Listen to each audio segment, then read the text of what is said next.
The one thing I've learned over the last 4 decades is everybody's an expert at some point in their life.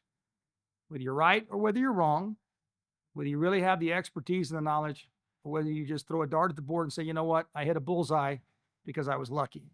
Today in the investment world, we have a lot of moving parts. And these are not small moving parts. It's probably the most enormous financial recirculation of capital in my lifetime. Between data centers, artificial intelligence, cryptocurrencies, global crude oil, LNG, different asset classes and different investment decisions that now on a global stage are dictating where markets are headed and what kind of changes are taking place. Most investors, I'm saying probably north of 95% of most investors out there don't even understand the basics of economics 101. It's not an insult, by the way. So I go buy a car, maybe I don't want to read the manual. I just want to know that it's got a warranty, it works, where's the keys, how do I turn on the radio, what's it cost, and when can I pick it up? I would beg to say that from my experience, 90+% of most investors do not fundamentally look at any investment from the standpoint of how it's going to be affected by the economy. Today, what the economy has looked like and has been going on for 18 months, I believe we've been moving towards stagflation for at least 18 plus months. The current war in Iran and the rising cost of energy globally and the shortage of supply, along with the artificial intelligence and the race to the moon with SpaceX and Blue Origin, the race to the data centers by every country and every private resource around the globe, the ideal and the ideology behind we're changing the realm of everything we know today to a new world of digital dominance is causing a shift in energy consumption, the cost of capital, and the direction of capital.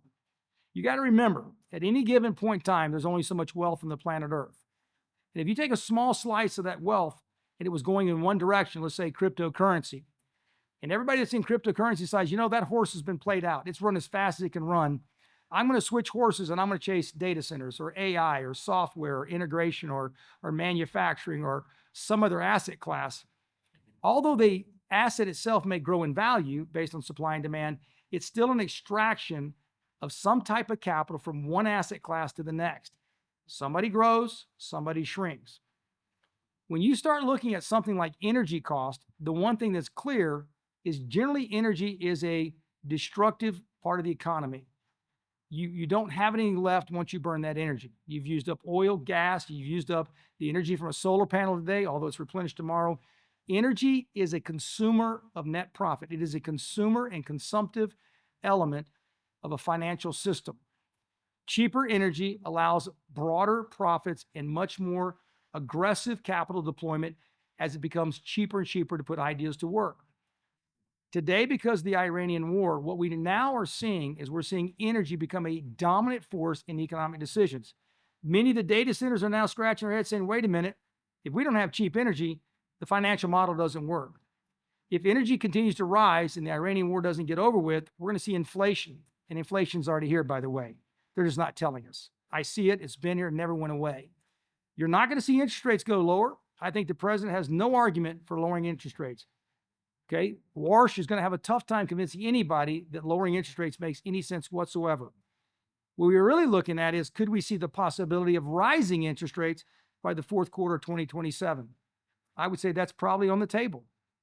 If that's true, and we have rising costs, demand destruction as people cut back on fossil fuel consumption, no expectation in the short term that oil and gas prices will go back to where it was 4 months ago before the war, we now are in a new paradigm that says higher energy, rising inflation, possibility of no more lowering of the interest rates, and all that combined together says what?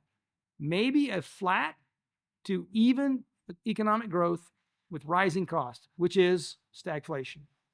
Now, stagflation is a word most people don't care about. Most people don't even think about it. It's not directly affecting them. It's like walking in the door of your house. If you walk in the door to your house every single day and the couch is here and the lamp is here, and one day somebody sticks in a plant, and the plant looks good. It's not painful, doesn't cost you anything, doesn't need watering. It's just something added to the equation of your normal day. The problem with that plant is it's going to grow, and it's going to start to overtake the room, and it's going to change the pattern of how you walk in as the plant begins to take up more space. It's going to change quietly, silently, what exists in your world. Stagflation, in simple terms, means everything's going to cost more. Cost of capital is going to be more expensive. Debt you have is going to cost more because now energy is eating up your discretionary income, both as a business or as an individual. What you're also looking at is supply chain is going to cause rising prices across the board. Anything made out of fossil fuel is going to go up extremely high, relatively 35 to 75% over the next 12 to 24 months as a result of the refining process, the cost of raw oil and gas, et cetera. And when you add that all together, the plant in our economic world today is called stagflation. We're going to see it really hard to grow the economy beyond inflation. Things will cost more. We're going to make less, and that's stagflation, working harder to make the same or less money. How do we overcome stagflation, right? So we got to have something. We either got to dig in and work harder to grow the economy so we can outgrow the lethargic, non-growth economy, or we've got to cut back on what's causing inflation. That means producing more oil and gas. It means stop buying goods, slowing the economy down to more of a recession. So do we move into stagflation and back into recession?